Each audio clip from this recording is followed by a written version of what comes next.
네, 여러분 반갑습니다. 캠브리지 동아시아사 한국사 시간이 돌아왔습니다. 자, 우리 이번 시간에는요, 박정희 정권의 붕괴, 유신체제의 붕괴에 대해서 이야기를 해보고요. 이어서 새로운 군인 세력의 등장, 신군부의 등장에 대해서 같이 한번 이야기를 해보도록 하겠습니다. 우리는 지난 시간에 이런 내용들에 대해서 배우고 있었어요. 그죠? 자, 박정희 정부를 버티게 만들어 주었던 두 개의 기둥, 명분은 무엇이었다라고 이야기를 했냐면은 반공과 경제성장이라고 이야기를 했어요. 그죠? 자, 근데 70년대 들어가게 되면서 미국에서 닉슨 독트린이 나오게 되고 공산주의 국가들 간의 우호적인 분위기를 만들면서 냉전이 점차 완화되기 시작을 합니다. 그죠? 자, 그러면서 반공이라고 하는 명분이 흔들리기 시작하였다라고 이야기를 하였어요. 또한 70년대의 경제 침체 같은 것들 또한 박정희 정부를 불안하게 만들었을 뿐만 아니라 삼선 개헌을 통해서 세 번째 대통령에 당선된 박정희에 대한 국민들의 민주화의 요구, 장기 집권에 대한 불만, 야당에 대한 지지도 이런 것들이 올라가게 되었다라고 이야기를 하였습니다. 그래서 박정희 정부의 경우에는 계속해서 집권해 나가기 위해서는 새로운 명분이 필요하였고, 그래서 나온 게 바로 평화통일이었다라는 것이었어요. 그죠? 7.4 남북 공동성명이 발표가 되었죠. 자주적으로 평화적으로 민족 대단결의 원칙에 따라 남북한이 평화통일을 이뤄내기로 합의한 것을 동시에 발표한 게 바로 7.4 남북 공동성명 이었다라고 이야기를 하였어요. 그래서 사람들은 이러다가 진짜 평화통일이 되는 거 아니야? 라고 생각을 했습니다만은 사실 그것은 속임수였음이 곧 밝혀지게 돼요. 그죠? 10월 유신 선포가 되죠. 유신헌법의 선포였습니다. 박정희 대통령에게 헌법 이상의 권한을 주는 헌법의 내용이 바로 이 유신헌법이라는 것이었어요. 그죠? 평화통일을 위해서 새로운 헌법이 필요하다라는 명분하에 발표된 유신헌법 안에는 대통령을 통일주체 국민회의 에서 간선제로 뽑고 대통령의 임기는 6년이지만 중임 제한을 두지 않는 이런 내용이 들어가 있었고요. 국회의원의 3분의 1 추천권이라든지 국회의 해산권, 법관 임명권 같은 것들도 대통령이 갖게 되면서 삼권 분립의 원칙이 무효화되었다 라는 평가를 받는다라고도 이야기를 하였어요. 뿐만 아니라 국민의 기본권까지도 제한할 수 있는 긴급조치권이 대통령에게 주어졌기 때문에 사실상 이 유신헌법은 박정희 대통령이 영원히 대통령을 하기 위한 초헌법적인 존재로 거듭나기 위한 헌법 개정이었다라고 이야기를 했습니다. 그죠? 자, 그러면서 다시 열린 제8대 대통령 선거에서 박정희 대통령은 네 번째로 또다시 지지율 99.9%로 당선이 되었다라고 이야기를 했습니다. 그래서 그 이후에 전개된 시대를 우리는 유신시대, 그 아래 만들어진 사회체제를, 통치체제를 일컬어 유신체제라고 이야기를 하였어요. 아, 이 감기가 별거 아닌 것 같은데 은근히 컨디션이 되게 떨어뜨리네. 여기 부분도 했었지, 그지? 네. 자, 그래서 이러한 반민주적인 헌법이 공포가 되자 시민사회를 중심으로 이에 대한 저항과 반대의 움직임이 일어나게 되었어요. 그죠? 하지만 박정희 정부는 긴급조치를 동원을 해서 그러한 시민들의 저항을 억눌렀고요. 김대중이라든지 장준하 같은 이러한 어떤 유신체제에 저항하는 정치인들을 죽이려 하거나 죽이는 일들이 벌어지기도 하였다라고 이야기를 하였어요. 자, 그와 더불어서 민청학령 사건이라든지 제2차 인혁당 사건 같은 가짜뉴스를 만들어내고 이러한 어떤 민주화 운동가들을 간첩으로 몰아서 재판정에 세우고 사형 판결이라든지 아니면은 감옥에 가두는 징역형을 때리는 이러한 일들 같은 것들이 일어나기도 하였다라고 이야기를 하였습니다. 자, 그럼에도 불구하고 천주교 정의구현사재단이 조직된다든지 해직된 기자들을 중심으로 언론 자유 수호 투쟁이 전개된다든지 김대중을 비롯한 정치인들과 독립운동가, 언론인들, 종교인들이 모여서 3.1 민주구국선언을 발표하는 등 유신체제에 대한 시민들의 저항은 계속해서 확산되고 이어져 가고 있었다라고 이야기를 하였습니다. 하나 더 있었나요? 네. 자, 그래서 박정희 정부에서는 긴급조치를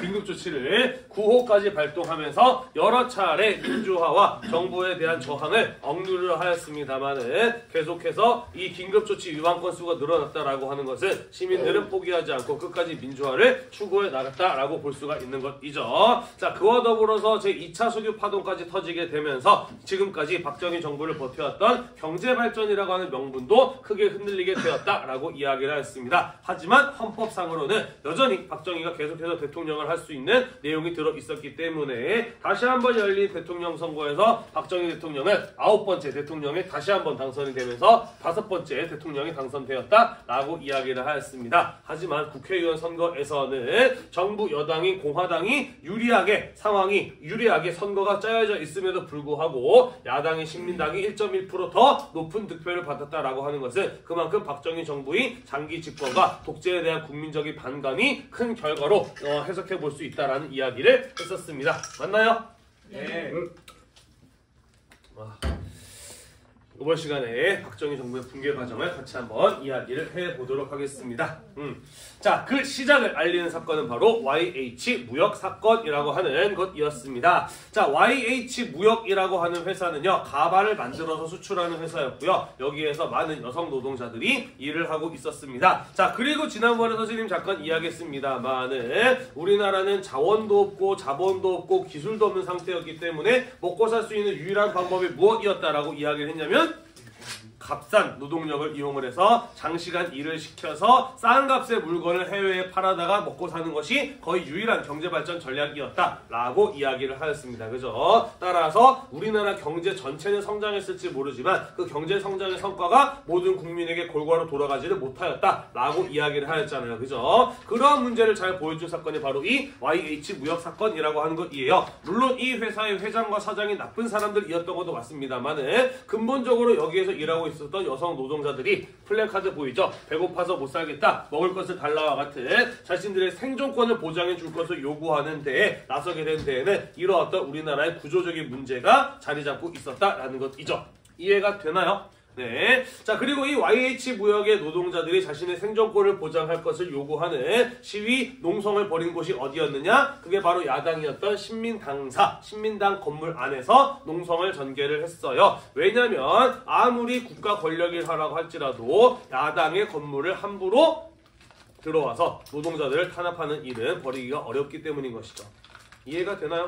네, 그래서 여성 노동자들이 자신들의 권리를 요구하는 파업과 농성을 시작을 했고 신민당의 지원으로 신민당사 안에서 이것이 이루어질 수 있었다라는 소리가 되겠습니다. 자, 하지만 박정희 정부는 경제 발전을 포기할 수는 없어요. 지금까지 해왔던 저임금 장시간 노동을 계속 이어가야 된다라고 생각을 했습니다. 따라서 이 YH 무역의 여성 노동자들의 요구 조건을 들어주게 된다면 이러한 요구가 산업 전반으로 확산되지 않을까 우려를 했던 것이죠. 그리고 이 여성 노동자들의 농성이 신민당사에서 벌어졌다라고 하는 사실은 야당인 신민당이 이러한 노동자들의 저항을 부추기고 있는 것 아니야? 라고 정부에서 의심을 하게 만들었다라는 것이죠. 이해가 되나요? 따라서 경제 발전을 계속해서 이어나가 했던 정부에서는 이 경찰을 동원을 해서 강압적으로 폭력적으로 이 여성 노동자들의 농성을 강제 해산시키기 시작합니다. 여기에 저항했던 여성 노동자 한 명이 이 과정에서 사망하는 일이 벌어지기도 하고요. 이런 경찰들의 일방적인 진입을 막으려고 했던 야당 의원들이 부상을 입거나 이를 취재하는 과정에 있었던 기자들이 부상을 입기도 해요. 당시 신민당을 이끌고 있었던 김영삼 국회의원의 경우에도요. 이에 대해 저항을 하다가 경찰에 의해서 강제로 끌려나가는 이런 일들이 벌어지기도 하였습니다. 네. 자, 이후에 이 김영삼 의원이 뉴욕타임즈와의 인터뷰에서 이러한 인권을 탄압하고 있는 박정희 정부에 대한 매서운 비판의 내용을 인터뷰에서 발언을 하게 됩니다. 자, 그러자 열받은 또 박정희 정부에서는 국민이 뽑아준 그의 대표인 국회의원인 김영삼 의원을 국회에서 제명, 쫓아내는 국회의원의 자격을 박탈하고 쫓아내는 이런 일이 벌어지기도 하였다라는 것이죠. 이해되나요? 네. 자, 그래서 어떤 일이 벌어지게 되느냐? 당시 김영삼 의원의 지역구는 부산이었습니다. 그리고 부산 시민들은 우리의 대표를 뽑았는데 이 사람이 국회에서 제명되었네, 국회의원에서 잘렸네, 정부 권력에 의해서 이런 일이 벌어졌네 라고 하는 사실을 알게 되면서 분노할 수밖에 없었다라는 것이죠. 자, 그러면서 부산에서 시작된 박정희 정부에 대항하는 반독재 시위는 가까운 마산까지 확산이 되면서 대규모의 시위로 이어지게 되었다라는 것이죠. 우리는 이 사건을 일컬어 부산과 마산에서 일어난 민주주의를 쟁취하기 위한 저항이었다라는 의미에서 부마 민주항쟁이라고 이야기를 해요.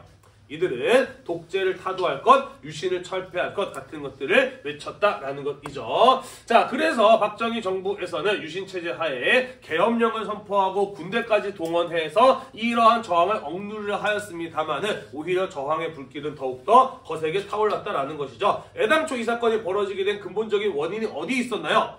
노동자들의 생존권의 요구에 있었잖아요. 그죠? 당시 이런 어떤 생존권의 위협을 느끼고 있었던 사람들은 YH 무역의 노동자들만 있었을까? 아니었다라는 것이죠. 그죠? 그래서 YH 무역의 농성에서 시작된 이 사건은 부마 항쟁으로 이어졌고 더 많은 노동자들이 이 부마 항쟁에 적극적으로 참여하고 시위가 더욱더 확산되는 모습이 나타나게 되었다라는 것이죠. 이해가 되나요? 자, 그래서 시위가 좀처럼 잦아들 기미가 보이지 않자 박정희 대통령과 그 옆에 그의 오른팔과도 같은 차지철이라고 하는 경호실장은 강경한 진압을 계획하였다라는 것이죠. 네. 들리는 전하는 말에 따르자면 차지철 경호실장이 이런 말을 했다라고 해요. 각하 걱정하실 거 없습니다. 캄보디아에서처럼 탱크로 밀어붙여서 한 200만 명, 300만 명만 죽여버리면 찍소리 못하고 조용해질 겁니다. 라는 이런 말을 했다라고 해요. 국가 권력이 국민 200만 명, 300만 명 죽인다는 거를 감히 입에나 담을 수 있는 말인가요? 아니죠, 그죠? 그런데 또 이런 말을 들었던 박정희 대통령은 딱히 하지 말란 소리도 안 하고 고개를 끄덕였다, 어떤 긍정의 의사표시를 했다라는 이런 이야기가 전해지더라고요. 그래서 박정희 정부 내에서도 이런 짓을 해서는 안 된다라고 생각하는 사람이 있었습니다. 그게 바로 누구냐면은 중앙정보부장이었던 김재규라는 사람이었던 것이죠. 자, 그래서 적어도 우리의 손으로 우리 국민 200만 명, 300만 명을 탱크로 밀어서 죽이는 일만큼은 없어야 되겠다라고 생각했던 이 김재규의 경우에는 안전가옥, 그러니까 보안 요원들이 둘러싸고 있는 안전한 집에서 술을 마시고 있었던 박정희와 차지철을 권총으로 쏴서 죽이는 일이 벌어지게 됩니다. 이게 바로 10월 26일에 있었던 11.6 사태라는 것이에요. 박정희 대통령의 부인은 유경수 여사라는 분이죠. 그리고 일본에서 온 제1교포 2세가 박정희 대통령을 암살하려고 권총을 쐈는데 그게 이제 빗나가서 유경수 여사가 맞고 사망을 해요. 먼저 죽습니다. 그리고 이후에 박정희 대통령의 경우에는 외로움을 달래서기인지 모르겠습니다만은 안전가옥에서 밤마다 유명한 여자 연예인이나 여대생들을 한쪽씩 양양에 2명을 앉혀놓고서는 술을 마시는 이런 세월을 보냈다라고 해요. 그리고 10월 26일도 평소와 다를 바 없이 유명 여자인 연예인 2명과 함께 차지철과 함께 안전가옥에서 술을 마시고 있었다라고 합니다. 심수봉이라는 가수 들어봤나요? 옛날 가수인데? 수봉이나. 네, 유명한 가수인데 여기 이제 그때 있었던 분이 심수봉 가수하고 모델이었던 신재순이라고 하는 연예인이었다라고 해요. 이렇게 함께 술을 마시고 있었고 김재규 중앙정보부장이 와서 술자리를 향해서 각하 정치를 좀 대국적으로 하십시오라는 이런 말을 했다라고 해요. 그러면서 총을 빵빵 쏴서 박정희 대통령 그 자리에서 사망을 하고요. 차지철은 총을 맞고 도망가다가 화장실 앞에서 총 맞아 죽었다라고 합니다. 그렇게 박정희 대통령과 경호실장인 차지철이 사망을 하게 되면서 비로소 유신체제는 끝이 나게 되었다라는 것이죠. 이 사건을 다루고 있는 영화들은 꽤나 많습니다. 네, 작년인가 재작년이었나요? 네, 남산의 부장들이라는 영화가 개봉이 되기도 하고요. 그리고 또 무슨 영화 있었지?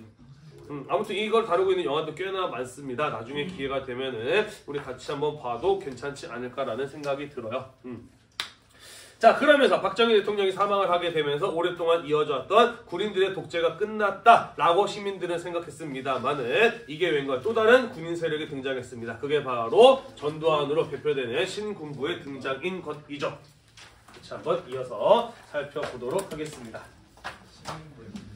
자, 우리는 방금 이야기했던 바와 같이 12.6 사태로 박정희 대통령이 사망을 하게 되면서 유신체제는 끝이 나게 되었다라고 이야기를 했습니다만은 사실 대통령이 죽었어요. 이것은 보통 심각한 일이 아니기는 하죠. 그죠? 전국의 비상계엄령이 선포가 되었습니다. 단 제주도는 제외한 상태에서 전국의 비상계엄령이 선포가 되었어요. 그리고 박정희 대통령이 없어졌기 때문에 대통령의 자리가 공석이 되었기 때문에 유신헌법 하에 통일주체국민회의에 의해서 박정희 대통령 시절에 국무총리였던 최규하라고 하는 사람이 새롭게 대통령에 선출이 되었다라는 것입니다. 비록 유신헌법에 의해서 새 대통령이 선출이 되었지만은 어쨌든 박정희 대통령이 사망하였기 때문에 시민들의 경우에는 오랜 군인 독재가 끝이 나게 되고 제대로 된 민주화가 실현되기를 기대하고 있었다라는 소리가 되겠습니다. 이해가 되나요? 네. 뭐 몰라도 상관없습니다만 왜 제주도를 제외한 전국의 비상계엄령이 선포가 되었을까? 별로 중요하지는 않은데요. 이때 당시를 그리고 있는 영화나 드라마 같은 것들을 보면은 뭐 작년에 개봉한 서울의 봄에도 최규하 대통령이 나오기도 하는데 이 사람이 약간 좀 뭐랄까 야망 있고 뭐 이렇게 드센 성격이기보다는 좀 연약하고 자기가 뭔가 책임지기를 싫어하는 약간 이런 스타일이었던 모양이에요. 전국의 비상계엄령이 선포가 되면은 대통령이 모든 책임을 져야 되는데 전국이 아니라 일부 지역의 계엄령이 선포가 되면은 대통령이 아니라 국방부 장관이 모든 일에 대한 책임을 지게 됩니다. 아마 최규하 대통령은 자기가 책임이 지기 싫어서 제주도를 빼고 전국의 비상계엄령이 선포된 것이 아닌가라고 생각해 볼 수 있다는 것이죠. 아무튼 그래서 제주도가 제외된 상황이기 때문에 국방부 장관에게 권력과 책임이 있는 상황이었다라는 거예요. 이해가 되나요? 네, 그래서 그 틈을 노리고 우리나라의 군사 권력을 장악하기 위한 군사 반란이 일어나게 되었으니 그게 바로 12.12 쿠데타, 12.12 군사 반란이라고 하는 사건이었던 것입니다. 전두환, 노태우가 이끄는 하나회라고 하는 사조직을 중심으로 한 새로운 군인 세력들, 신군부 세력들이 일으킨 반란이었다라는 것이죠. 하나회라고 하는 것은 전두환, 노태우가 육군사관학교 11기 졸업생들이거든요. 이 사람들은 육군사관학교에 있을 때부터 일종의 비밀 동아리 같은 거죠. 자기들끼리 서로 끌어주고 또 밀어주는 선후배 간의 끈끈한 유대관계를 만들 수 있는 비밀 동아리를 만들었던 겁니다. 그리고 거기에는 야심 있고 말 잘 듣고 유능한 후배들을 끌어들여서 자기들끼리 사조직을 만들었던 거예요. 그리고 박정희 대통령 시절에 이 하나의 조직의 육사 졸업생들의 경우에는 박정희 대통령이 또 특별히 이쁨을 받았다라고 해요. 그러면서 박정희 정부 시절에 군대 내 중요한 자리를 꿰차고 있었던 인물들이 바로 이 하나회라고 하는 조직의 군인들이었다라는 것이죠. 이해가 되시죠? 그리고 박정희 대통령이 사망을 하고 유약한 최규하 대통령이 대통령의 자리에 있고 전국의 제주도를 제외한 전국의 비상계엄령이 선포된 상황이었기 때문에 국방부 장관에게 권력이 집중된 상황을 노리고 군사 권력을 장악하기 위한 반란을 일으켰으니 그게 바로 12.12 쿠데타, 12.12 군사 반란이라는 사건이었다라는 것이에요. 이해가 되시나요? 작년에 개봉했던 서울의 봄이라는 영화 다들 봤나요? 네, 보면서 이제 그 황정민 배우가 전두환을 연기하는 장면을 보면서 다들 알프라치를 차고 가서 혈압이 얼마나 오르나 혈압 챌린지 같은 거 하고 있던 기억이 나나요?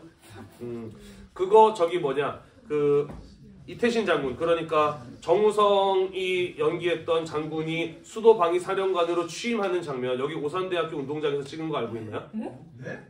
오산대 운동장. 여기 뒤에 있는 오산대 운동장이야 그거. 나중에 영화면 다시 한번 확인해 보세요. 여기 오산대 운동장에서 이제 취임식 했습니다. 여기는.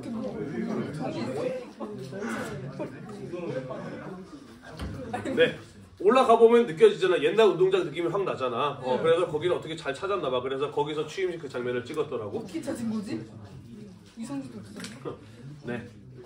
자, 어쨌든 우리나라 사람들의 경우에는 군부 독재가 끝나고 민주화가 이루어지기를 희망하고 있었어요. 그런데 12.12 쿠데타가 일어나서 다시 군인들이 권력을 장악하려는 움직임을 보이게 된 겁니다. 그러면서 이에 대해 저항하는 민주화에 대한 요구가 일어나게 되었으니 우리는 이 일련의 운동을 일컬어 서울의 봄이라고 이야기를 합니다. 1968년에 오랫동안 소련의 영향력하에 있었던 체코슬로바키아가 소련으로부터의 독립과 민주화를 추구했던 시기가 있었어요. 이런 움직임을 일컬어 프라하의 봄이라고 불렀었거든요. 그래서 그거에서 따와서 이 시기에 민주화를 요구했던 서울 시민들의 그리고 전국적인 민주화 운동을 일컬어 서울의 봄이라고 하는 사건입니다. 뭐 사전적인 의미로는 박정희 대통령이 사망했던 10월 26일부터 5월 17일까지를 의미하는 것이긴 한데요. 대체로 1980년 봄에 집중적으로 이러한 움직임이 일어났기 때문에 서울의 서울의 봄이라고 이름이 붙여졌다라고 보시면 될 것 같습니다.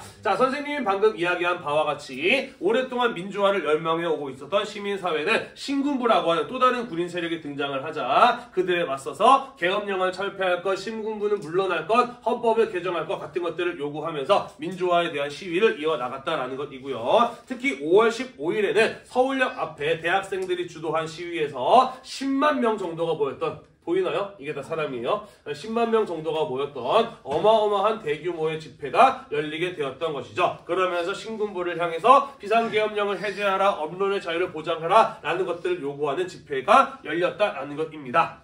자, 하지만 이 시위를 주도하였던 대학생들은 어떻게 판단을 했느냐? 이렇게 많은 사람들이 모여서 시위를 계속해서 이어가다가는 신군부가 정치 질서 내지는 이제 국가 질서를 바로 잡는다라고 하는 것을 명분으로 내세워서 군인을 동원해서 정치에 더 강하게 개입할 수 있지 않을까라는 것을 우려했다라고 해요. 그래서 더 이상 시위의 규모를 키우기보다는 일단은 한 발 물러나기로 결정을 합니다. 이게 바로 이른바 서울역 회군 사건이라고 하는 것인데요. 10만 명이나 모였지만 뚜렷한 성과 없이 이 시위를 주도했던 학생들이 대학교로 복귀하자 곧바로 신군부에 대한 풍군부에 의한 반격이 시작이 됩니다. 전두환은 전국의 비상계엄령을 확대하게 되고요. 이 시위를 주도했던 야당 정치인들과 대학생을 비롯한 시위 주모자들을 체포합니다. 이 사건이 바로 5.17 군부 쿠데타라고 하는 사건이에요. 명분은 남한의 혼란을 이용해서 북한이 침입할 가능성이 있다라고 하면서 계엄령을 전국으로 확대하면서 민주화를 요구하는 시민들의 저항을 억눌렀다라는 것이에요. 이해가 되시나요? 네. 자, 그러면서 대학생들이 시위를 주도하지 못하게 전국의 대학교에 휴교령이 내려지게 되고요. 각각의 대학교에 군인 학생들의 움직임을 통제하기 위한 군인들이 배치가 됩니다. 모든 정치인들에게 정치활동을 금지시키는 조치 같은 것들이 내려지게 되었어요. 그러면서 신군부에 맞섰던 민주화 운동이 서울의 봄도 신군부의 제압에 의해서 끝이 나게 되었다라는 것이죠. 이해가 되나요? 네. 하지만 이러한 신군부의 위협에 맞서서 굴하지 않고 끝까지 민주화에 대한 요구를 이어갔던 지역이 있습니다. 그게 바로 어디였냐면은 전라남도 광주였고 이러한 움직임을 주도했던 학생들은 바로 전남대학교의 학생들이었던 것이죠. 신군부의 비상계엄령의 확대와 전국 대학에 내려진 휴교령에 맞서서 전남대학교의 학생들이 반대 시위를 1980년 5월 18일부터 하기 시작을 합니다. 그러자 기다리고 있었던 계엄군 군인들에 의해서 대학생들에 대한 구타와 연행 등 무자비한 진압이 이루어지게 됩니다. 자, 그러면서 이때부터 광주 시민회를 중심으로 분노한 광주 시민들, 대학생들이 군인들에게 얻어맞고 끌려가는 이런 모습에 분노한 광주의 시민들이 민주화를 요구하는 대대적인 시위를 이어나가기 시작을 하니 이 사건이 바로 5.18 광주 민주화 운동이라고 하는 사건이에요. 자, 이 사건에 대해서는 선생님이 말로 설명하는 것보다는 영상으로 보는 게 더 전달력 있고 의미가 있다고 생각해서 잠시 영상을 보고 돌아오도록 하겠습니다. 네, 영상 잘 보셨나요? 사실 뒤에 조금 더 남아있기는 한데 우리가 오늘 단축 수업이라 가지고 중요한 내용은 다 봤다고 생각을 해서 중간에 끊었습니다. 꼬리에 꼬리를 무는 이야기 5.18편 요약본이거든요. 우리 구독자 여러분들도 시간이 되시면 유튜브로 한번 찾아보시기를 바라요. 자, 계속해서 살펴보겠습니다. 아무튼 전남대학교의 학생들이 무차별한 폭행을 당하게 되자 광주의 시민들이 분노해서 이에 맞서서 저항을 하게 됩니다. 자, 그러자 신군부는 낙하산을 타고 내려와서 작전 지역에 내려와서 임무를 수행하는 정예부대인 공수부대를 북한도 아니고 광주에 투입을 합니다. 자, 그리고요, 광주를 완전히 밀봉을 해요. 광주로 갈 수 있는 모든 길들을 다 군인들이 막고요. 심지어 전화선도 다 잘라서 광주에서 어떤 일이 일어나는지를 아무도 모르게 만듭니다. 그리고 그 상황 속에서 시민들에 대한 강경한 진압이 이루어지게 되었다라는 것이죠. 특히 5월 21일에는 우리가 아까 영상에서 봤죠. 전남 도청 금남로 앞에 모여 있었던 시민들을 향해서 총을 쏩니다. 그러면서 무수히 많은 시민들이 죽거나 다치는 비극적인 일이 벌어지기도 하였다라는 것이죠. 분노한 시민들은 계엄군에 맞서기 위해서는 우리도 무기가 있어야 돼 라고 생각을 했습니다. 그래서 경찰서라든지 가까운 예비군 부대를 습격을 해서 거기에서 총과 총알을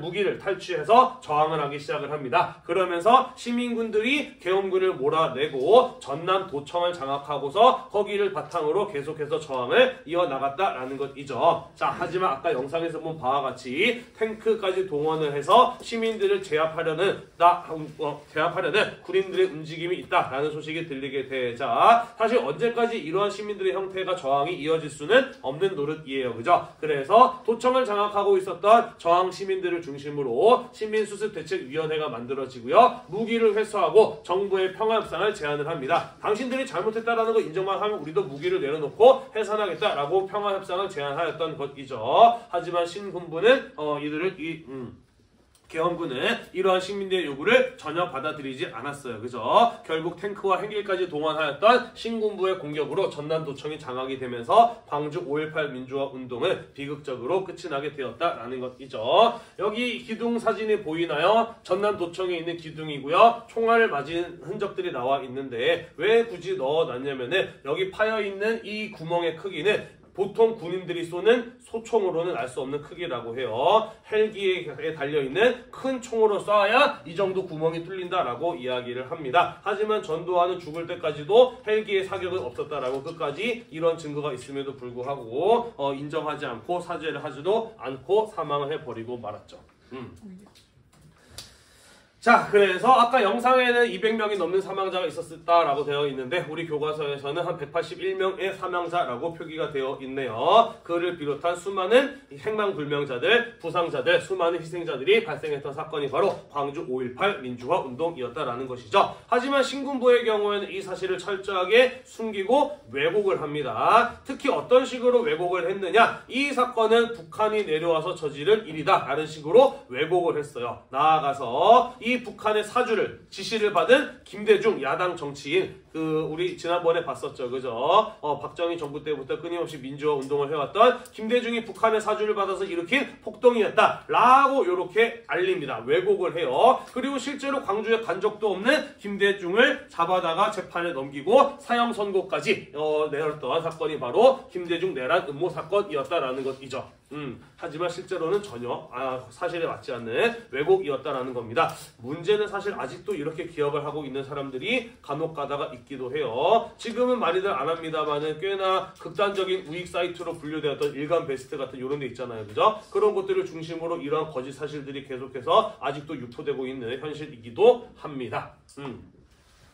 우리가 그런 것들을 하루빨리 개선해 나가기 위한 노력이 필요하다라는 것이죠. 자, 비록 광주 5.18 민주화 운동은 신군부의 권력 장악을 막아내지 못하고 그들의 강경한 진압에 의해서 실패로 끝나고 말았습니다만은 그 역사적 의미는 대단히 중요합니다. 왜냐하면 이 광주에서 어떤 일이 일어났는지 철저하게 숨기고 왜곡을 했지만 당시에 이 광주 시내에 어떻게든 들어와서 이때 어떤 일이 일어났는지를 찍어간 외국 기자가 있었어요. 그리고 이 기자에 의해서 외국 방송사를 통해서 진실이 보도되기도 하였고요. 광주 시내에 있었던 사람들에 의해서 실체가 어떠했는지에 대한 증거들이 또 외부로 알려지기 시작을 합니다. 그러면서 광주 5.18 민주화 운동에 대한 진실이 외부에 알려지게 되면서 이것을 알리기 위한 노력이 이후에 신군부와 군사 독재를 끝내기 위한 1980년대 민주화 운동의 밑거름으로 작용할 수 있었다는 것이죠. 광주 5.18 민주화 운동을 진실을 알리는 과정에서 신군부에 대한 시민들의 대대적인 저항을 이끌어낼 수 있었다라는 것이에요. 이해가 되나요? 네. 하나 더. 광주 5.18 민주화 운동은 반미 운동, 미국에 대해 반대하는 운동을 일어나게 되는 계기로 작용을 하기도 하였습니다. 이거 20분에 끝나는 거 아니었나? 25분이었어요? 20분이지, 그렇지. 종료 안 치고. 네, 마저 이어서 할게요. 자, 왜 그러냐면은요, 우리나라의 군사 작전권은 미국이 가지고 있었습니다. 그러니까 군대를 움직일 수 있는 권한을 말하는 것이에요. 크게 두 가지가 있어요. 평상시에 평시 작전권이 있고요, 전쟁 시에 전시 작전권이라고 하는 게 있습니다. 지금은 전시 작전권, 전쟁이 일어났을 때 군사의 움직임을 미국이 장악을 하지만 이때는 양쪽 모두 미국이 가지고 있었거든요. 이게 뭔 소리냐? 아까 선생님이 이야기했죠, 그죠? 5.18 민주화 운동이 일어났을 때 뭐가 투입이 됐어요? 공수부대가 광주에 투입이 되었어요. 군대 이동이 있었잖아, 그지? 이것은 미국이 허락하거나 모른 척하거나 아니면은 지시하지 않았으면 일어나지 않았을 군대의 움직임이었다라는 것이죠. 그래서 미국이 이에 대해서 지시했는지 모른 척 했는지 아니면 허락했는지는 모르겠습니다만은 어쨌든 광주의 시민들이 학살을 당한 데에는 미국의 책임도 있었던 것으로 볼 수가 있는 거예요. 그죠? 그래서 6.25 전쟁 이후에 늘 우리의 친구고 정의로운 편으로 여겨졌던 미국에 대해서 사람들이 다른 인식을 갖게 되었던 것이죠. 그러면서 미국에 대해 저항하는 반미 운동 같은 것들이 일어나게 되는 계기로 작용하기도 하였다라는 것이 되겠습니다. 됐나요? 네, 우리 이렇게 해서 박정희 정권의 종말과 그리고 신군부의 등장에 대해서 5.18 광주와 민주운동과 함께 살펴보았습니다. 다음 시간에는요, 신군부가 어떻게 권력을 장악하고 행사하였으며 신군부의 권력을 무너뜨리기 위한 민주화 운동은 또 어떻게 전개되었는지 마저 이어서 살펴보도록 하겠습니다. 오늘도 공부하라고 대단히 고생 많으셨고요. 이 수업 영상이 여러분들 공부에 도움이 됐으면 구독과 좋아요 잊지 말고 눌러주세요. 수고했습니다.